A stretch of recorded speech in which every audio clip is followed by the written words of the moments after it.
There we go. Zed Seselja joins us. G'day, Zed. G'day, Mark. How are you? Excellent. A lot of chatter around this morning about Mike Kelly. Gay and Zed, I didn't realise there were so many people on the Liberal side of politics that just love Mike so much.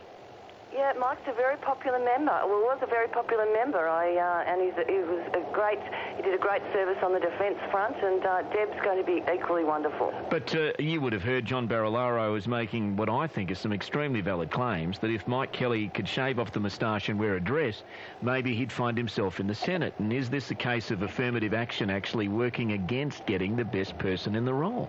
Well, I think there's an assumption there that Deb isn't the best person. I think she's a terrific person. She's got a small business background. She's an educator by background. She's made a significant contribution in Parliament. I'm looking forward to having her back. Sid?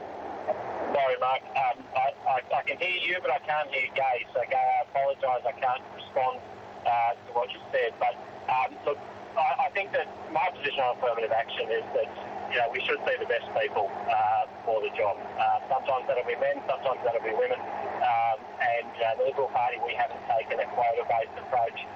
I think it's unfortunate because I don't know who the better candidate is. I don't know Deb O'Neill very well. Deb O'Neill may well be the better candidate, but I guess if it is as a result of affirmative action, people always raise the question as to whether they are the best candidate. That's, I think, part of the problem that we face when we set quotas in this way.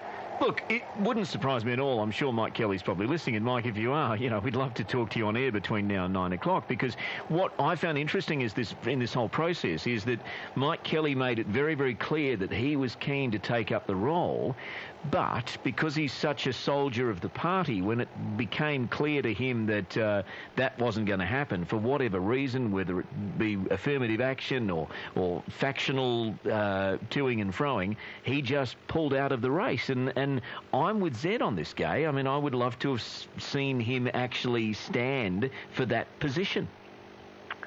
Well, it was Mike's decision. I mean, I caught up with him yesterday. Right. We had a really good chat, and he was... What, so he just changed his mind midstream? It was Mike's position. So he just decided, maybe it's not such a good idea. You'll have to speak to him about it, Mark. Right. Okay. Let's talk about the NBN rollout, because things have changed under the new government. There's a stack of suburbs that have been taken off the list of those that are going to be added to the NBN, and obviously it's not good if you live in one of those suburbs, Gay.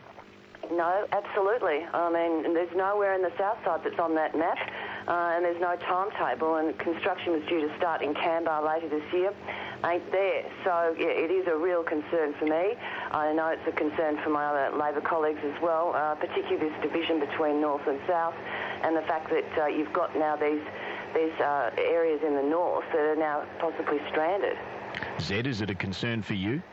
Mark, I think it's extraordinary that the Labor Party, having brought us the disastrous NBN, and we've seen the delays in the rollouts. We're reading more stories today about how the asbestos led to delays, but how just mismanagement under the Labor Party led to delays. The Liberal Party and the coalition government is in the process of fixing this. Now, what this means is that we're reviewing the whole thing in terms of how we can best deliver it.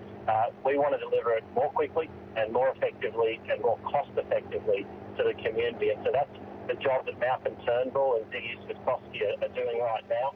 And for the Labor Party who caused this mess, who are never going to deliver these, we've seen so much revealed. And Stephen Conroy, after the election, has been honest enough to admit that it was a disaster, that it wasn't being rolled out as they said it would. So, Zed, what you're saying is that these suburbs that have been cut off the list, or cut off the list in terms of the connections that are coming up in the next 12 months, they were never going to be connected anyway, were they? Well, who knows when they would have ever been connected. That's been the record. Gay, what's your response to that? Well, that's nonsense. The plan was it was going to be rolled out between now and 2016, and as I said, the construction was due to start in Canberra later this year. Yeah, but Gay, the rollout just kept on being postponed in so many areas, didn't it? Yeah, well, there were some issues, particularly on the were. front. But the thing is that this is a big vision, was a big vision for Australia in terms of linking us up, making it possible for us to tap into unknown possibilities in terms of connecting with the world, in terms of allowing businesses to connect with exporters and around the country, linking schools up with the rest of the country as well as the rest of the world, as well as health facilities. It provided a range of options, a range of possibilities.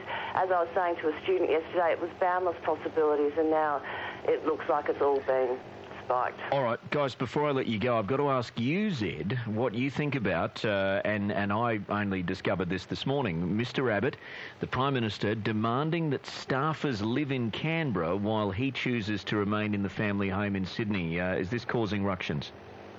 Look, I'm not picking up any ructions on that. And look, I'm not aware of, these are just newspaper reports, so I'm not aware of even the accuracy of those reports. But look, I think it is ideally better if staffers are in Canberra. I don't think that'll be universal, but I think it's a good thing when staffers can be Canberra-based, given that so much of governing occurs here in Canberra. All right.